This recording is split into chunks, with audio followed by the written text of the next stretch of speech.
Thank you so much for wanting to be a volunteer with the Cumberland Valley Animal Shelter. It means a lot to us. The volunteers really are the lifeblood of our organization, so we really appreciate you wanting to help us. So I just wanted to give you a quick rundown. I know you probably had a chance to look at our website to see the volunteer opportunities, but I wanted to just give you a little bit more detail before you actually set out to help the animals at CVAS. First of all, it is for the animals. I'm about to take you back to the kittens, I know. We're gonna go crazy.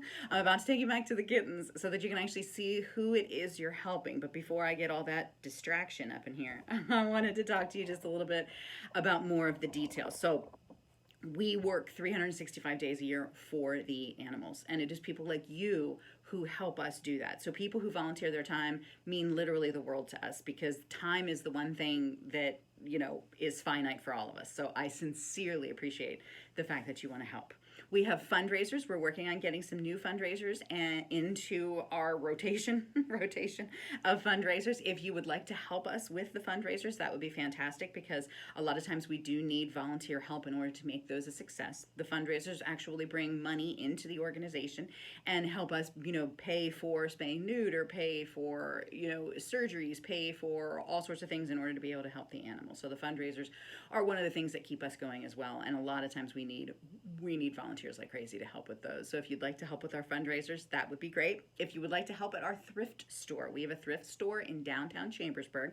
They support us. Anything that you donate to or buy at our thrift store, the money will go back to helping the animals. And our thrift store is amazing, helps us so much throughout the year. And actually the money that we make from the thrift store goes back to taking care of the animals here at the shelter. So it means a lot to us, to people who donate to the thrift store, and we need so much help with the thrift store, sorting all those donations, all sorts of things that you can do down at the thrift store. The thrift store is a great place to help our animals. And you can also help here at the shelter. Now, I know a lot of people, if you're like me, come in and you see all of our animals and you're like, oh, I don't know if I can do this. Listen, if you want to help the animals but you can't see their little faces in the cages every day, believe me when I tell you, I get that. 100% I get that. So the thrift store is a great option. We have pet bank routes. So we have pet banks that are in different areas and different businesses throughout the community. If you could pick up those pet banks, that would be a major help to us. The thrift store is a major help to us. If you go down and sort donations there, even a day, a week, or two a week, that would be a major help to our animals. And also our fundraisers. Just get involved with our Ways and Means Committee.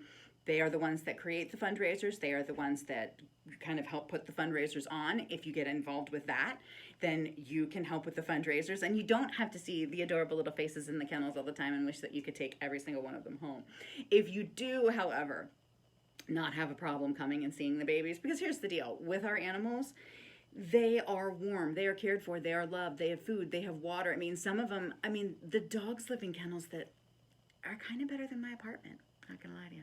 So, our babies are very well cared for. So if you would like to come help at the shelter, number one, we have greeters, people who greet incoming clients, incoming customers, incoming visitors. They help us tremendously because they're our first line. They basically, hi, how are you? You know, what would you like to see? What are you here for? Type of thing.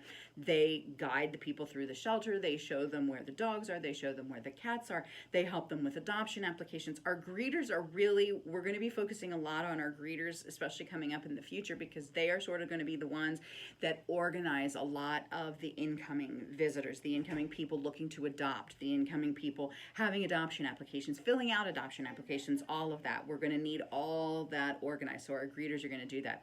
Couple of hours a day, couple of hours a week would be what we would ask for our greeters to help. And you literally sit in the front of the shelter, and when somebody comes in, hi, how can I help you? You're a literal greeter. We would love that.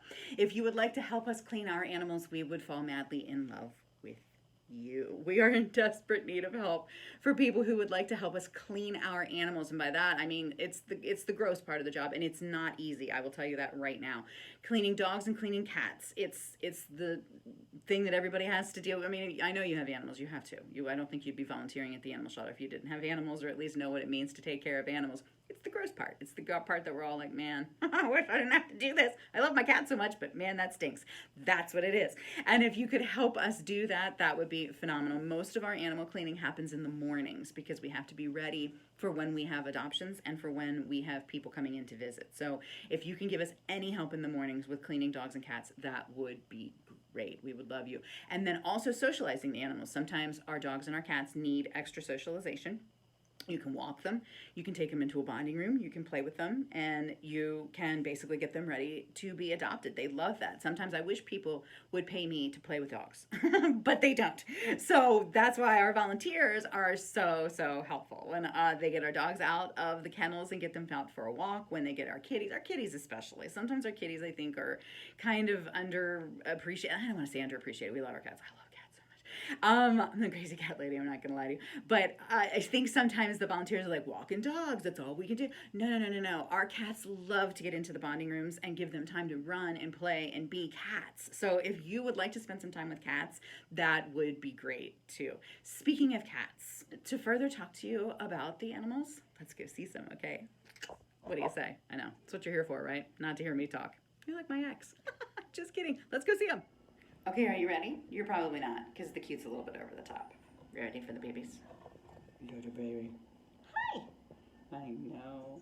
This is what we're here for. These cute little kids. Look at this one. Look at these babies. They're the sweetest. That is a cord. Please do not play with my phone cord, you little stinker. Cats are the best, aren't they?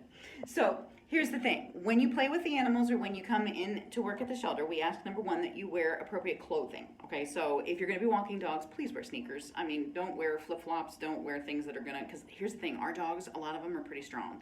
So when you're walking them, they can pull you down pretty quick. So you need shoes that grip. So we ask for sneakers. And, t-shirts, things like that. Not with anything wildly inappropriate on it, if you wouldn't mind, because you might, customers might actually see you. Yeah, exactly. So also keep in mind when you come to the shelter, I know, like I had said before, a lot of you probably have pets right now. Shelter animals are kind of a different group. They're kind of a different animal, if you will, for lack of a better term. They're not going to react exactly like your pets. So keep that in mind. They're super sweet, don't get me wrong. Look at this one. Look at that face. Can you hear the purring? Right? Super sweet babies. But sometimes our dogs, like I've talked to people who are like, I had a dog like him, but he doesn't act like my dog. No. Shelter animals are living in cages and in kennels, and they don't necessarily have the stability that they have when they're in a home. And so sometimes they're not going to react like your animals did. They're super sweet, don't get me wrong.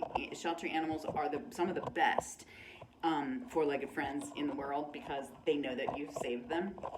But it is tough to live in a cage. So keep that in mind when you come, that, go a little slow, let them get to know you.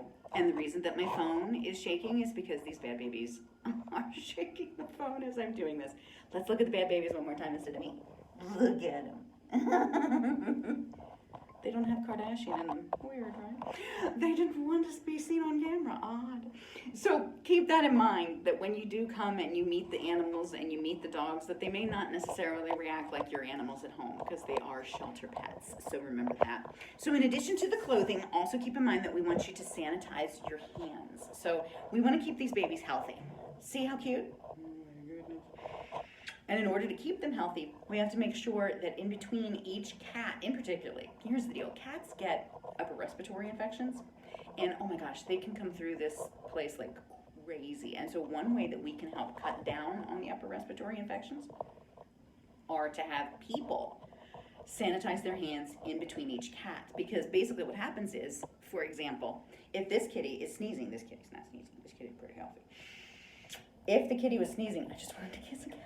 If the kitty was sneezing, we play with this kitty and then go touch the next kitty, there's a real good chance that we could spread the upper respiratory to the other cat. And so we just ask that in between each cage, you actually sanitize your hands. Same with our dogs. Our dogs aren't quite as bad in terms of spreading disease, but just to be on the safe side, if you could sanitize your hands in between each, that would help us a lot. It would also help cut down on our medical costs, which we'd be incredibly grateful for. If you're walking dogs, we have a dog park out back, which is awesome. You're about to see a cat up close. Now they want the camera. Look at this.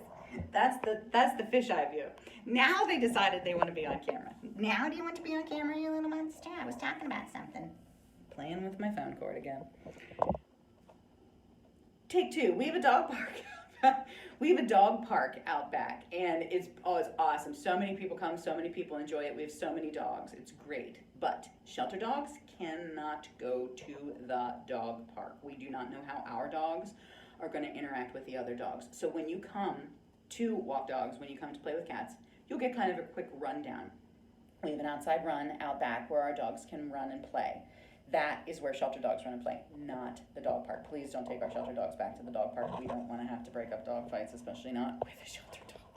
Also, while you're here, you may overhear information that is confidential to shelter work, and if you can just kind of keep that to yourself, we would appreciate it. Don't go on Facebook and run and tell everybody what you heard at the animal shelter. That would be great. Especially if you do spend a lot of time here, because sometimes we do talk about things, and you might just overhear things that should be kept here. It's kind of like, well, if you understand HIPAA practices, that's kind of what it is. I now have a cat climbing my back. Yes, I do. Where did you go, you little monster? So here's the deal, you guys. A lot of the volunteer, when you come to volunteer, you'll learn as you go. These cats are adorable. I can't have any more. I have too many in my house. I bet you understand my pain, don't you? When you come in to volunteer at the shelter, there are a lot of opportunities, and you have a whole lot of options in order to be able to help us and help these babies who like to play with shoes. And who like to play with shoelaces. So any way that you would like to be able to help us, if it is with fundraisers, if it is at our thrift store, if it is as a greeter out here in the front office, if it is here socializing our pets and playing with them, please know that however you help us, you'll ultimately be helping them. And that means absolutely the world to us. So please, after you watch this video, someone will be in contact to get you set up to where it is you would like to help the Cumberland Valley Animal Shelter. And from the bottom of my heart and all of our hearts, thank you so very much for giving of your time to help our animals. It means everything, you guys.